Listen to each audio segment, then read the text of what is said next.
क्या आप जानते हैं कि जीवन में हमारा सबसे बड़ा डर क्या है? किसी अपने को खोने का डर। आज मैं आपको एक ऐसी माँ की कहानी सुनाने जा रहा हूँ जिसने अपने मृत बेटे को वापस पाने के लिए हर मुमकिन कोशिश की। जब वह मदद के लिए गौतम बुद्ध के पास पहुंची तो बुद्ध ने उसे ऐसा काम सौंपा जिसने उसकी जिंदगी हमेशा के लिए बदल दी। यह कहानी सिर्फ एक माँ के दर्द की नहीं बल्कि जीवन और मृत्यु के सबसे बड़े सत्य को समझने की है। इसे सुनकर आपका नजरिया हमेशा के लिए बदल सकता है। एक बार की बात है, गौतम बुद्ध के पास एक स्त्री आई जिसका नाम किसा गौतमी था। वह बहुत दुखी और परेशान थी क्योंकि उसका छोटा बेटा अचानक बीमार होकर मर गया था। उसकी गोद में बेटे का निर्जीव शरीर था। उसकी आंखों में आंसू थे और मन में असीम पीड़ा। किसा गौतमी बुद्ध के चरणों में गिर गई और रोते हुए बोली, भगवान, कृपया मेरे बेटे को फिर से जीवित कर दें। आप तो ज्ञानी हैं, कृपा करके मेरी मदद करें।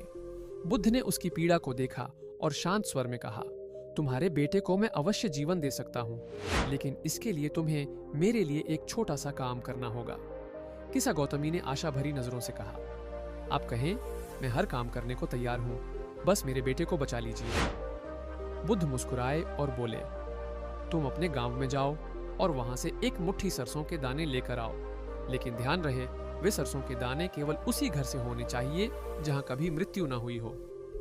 किसा गौतमी को यह सुनकर लगा कि उसका दुख दूर हो जाएगा।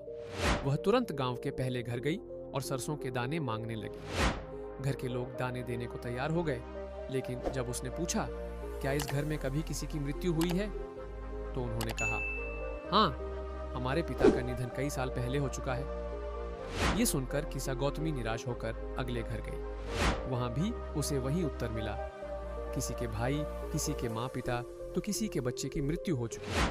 दिन भर वह घर घर जाकर सरसों के दाने मांगती रही, लेकिन हर घर से यही पता चला कि मृत्यु ने किसी न किसी को छुआ है।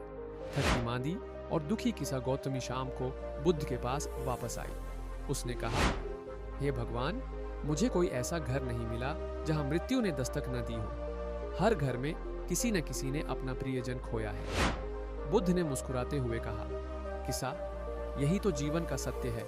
मृत्यु अटल है, यह हर किसी के जीवन का हिस्सा है। हम इससे भाग नहीं सकते, लेकिन दुख से बाहर निकलने का रास्ता है मृत्यु के सत्य को समझना और इसे स्वीकार करना।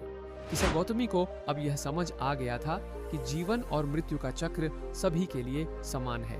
उसने अपने बेटे के शरीर को शांति से विदा किया और बुद्ध के साथ ध्यान और साधना का मार्ग अपनाया। यह कहानी हमें सिखाती है कि मृत्यु एक स्वाभाविक प्रक्रिया है जिसे नकारा नहीं जा सकता। सच्चा सुख और शांति तभी मिलती है जब हम जीवन के अस्थायी स्वभाव को स्वीकार करते हैं। अगर यह कहानी ने आपके दिल को छुआ हो तो इसे दूसरों के साथ जरूर साझा करें, क्योंकि हो सकता है इस सीख से किसी और की जिंदगी बदल जाए। हमारे चैनल को सब्सक्राइब करें और वीडियो को लाइक करना न भूलें, ताकि हम आपके लिए और भी ऐसी प्रेरणादायक कहानियां लाते रहें। आपका साथ और समर्थन हमें बेहतर बनाने की प्रेरणा देता है। धन्यवाद।